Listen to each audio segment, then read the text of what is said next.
Kaya nga dahil sa Quadcom, ang kinagis ng jet ski po ay for sale na.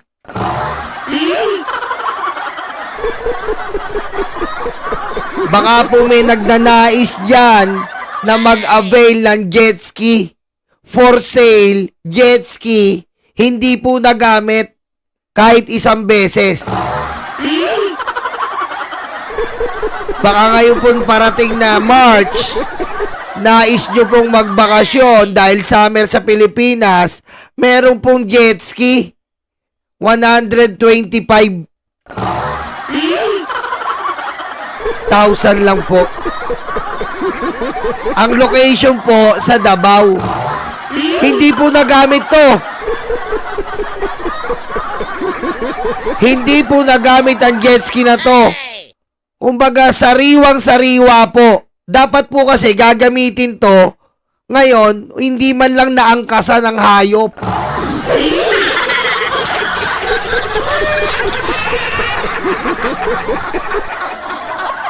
Ang location po sa Davao.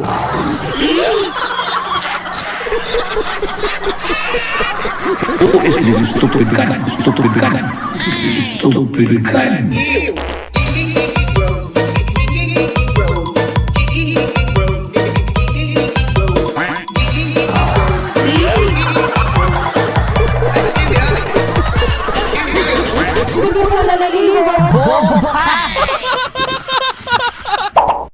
At meron po tayo ngayon sa mga nangangailangan at nalalayuan po sa mga albularyo. Meron po tayong agimat 125 pesos.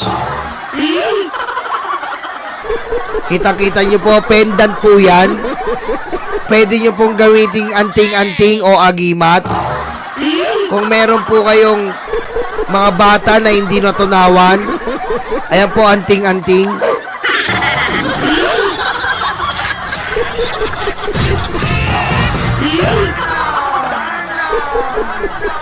Ayan po, pangontra po yan.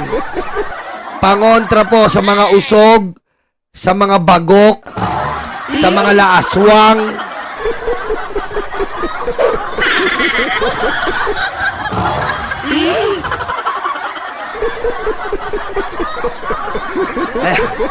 Ayan po, baka may gusto po mag-avail, 125 pesos lang po, PM us.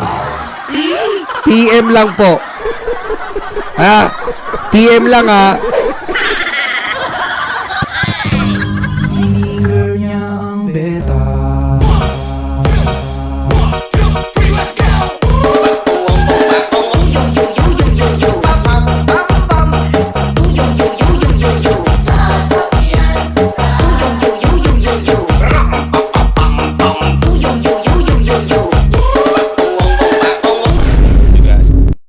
At isi-share ko po sa inyo, dahil nandito wala po, palakpakan po natin, Mary Jane Veloso, welcome home!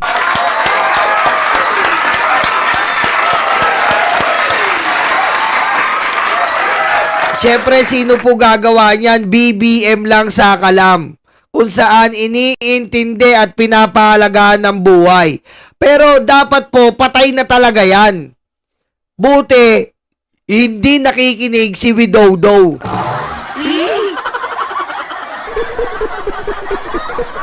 Pakinggan niyo po ha, sinabi ni Widodo.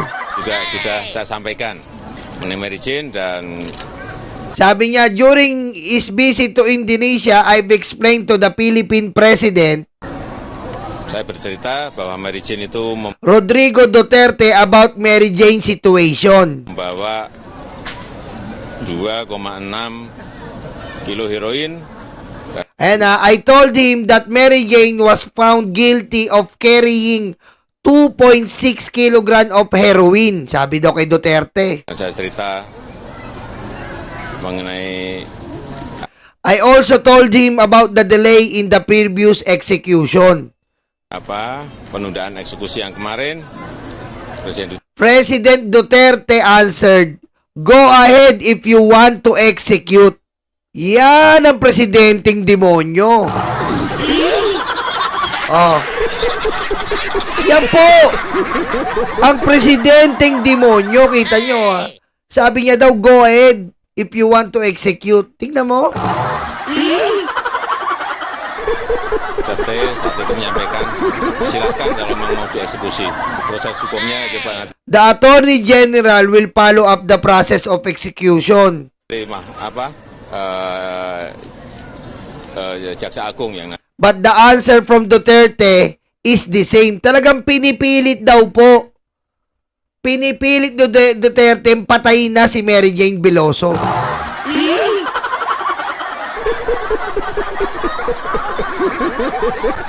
nanti akan mengikuti proses. Tapi jawaban Presiden Duterte saat itu seperti itu. Oh, yan po ha, napakalinaw niyan. Kung sino yung walang niyang presidente.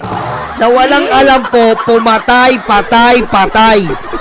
Mary Jane, patay mo na rin niya, Widodo. Oh, kita mo? Pinalo up ng Attorney General para i-confirm kung talagang gusto. Digong, ano, papatayin na ba? Patayin nyo!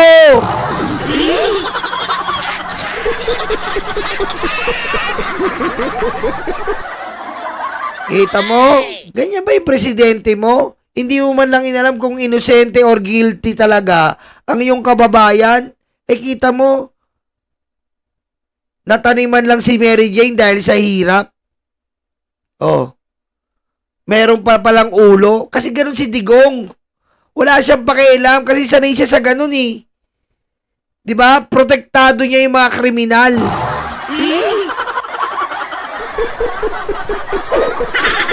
Sanay siya yung maliliit na mga kababayan natin, papatayin niya. Pag mga hadlang sa mga sindikato, pinapatay.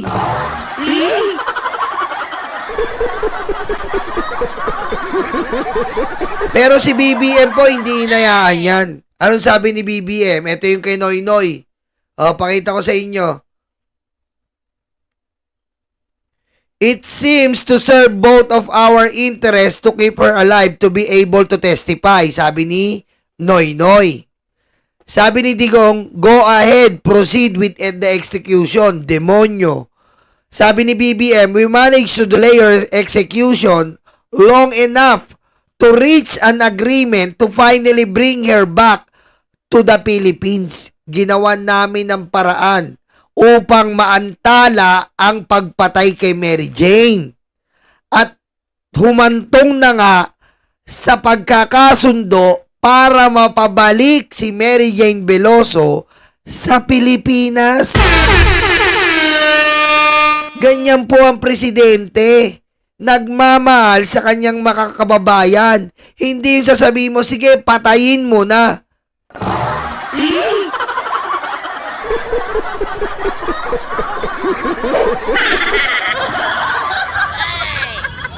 Ngayon sasabihin nyo, paano naging mabuti itong demonyong Duterte?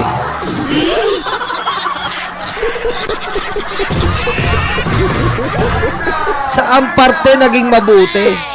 Lahat na lang ng indulto inabot ng Pilipino sa hayop na yan.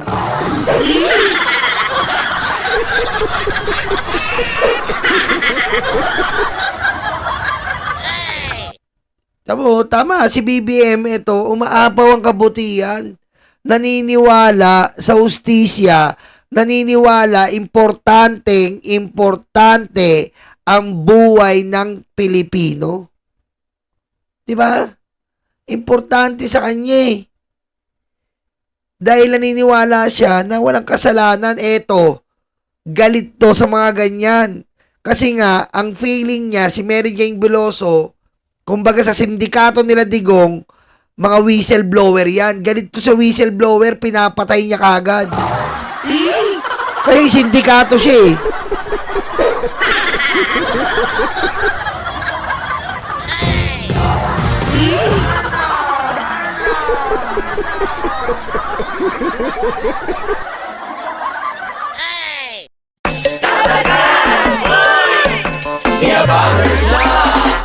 Handa na ba kayo mga Dabarkads? Eto na sila, The Bangers, sa pangunguna ni Tamski. Kamusta mga kababayan ko? Dapat lang malaman nyo, andito si Tamski, ang abang lingkod nyo na magbibigay at maghatid ng mga balitang solido at talagang para sa Pilipino. Hindi rin magpapahuli si Nyolo. Kamusta mga karayuma? Nyolo Bontit. at your service. At siyempre, ang muse ng grupo, si Tita Missy. What's up mga libag? Naghilod na ba kayo? Ako nga pala ang inyong Tita Missy, ang impactang reyna ng mga libag. Mawawala pa naman sa eksena ang VMB family. Kaya mga kalibag, tutok na! The Bangers!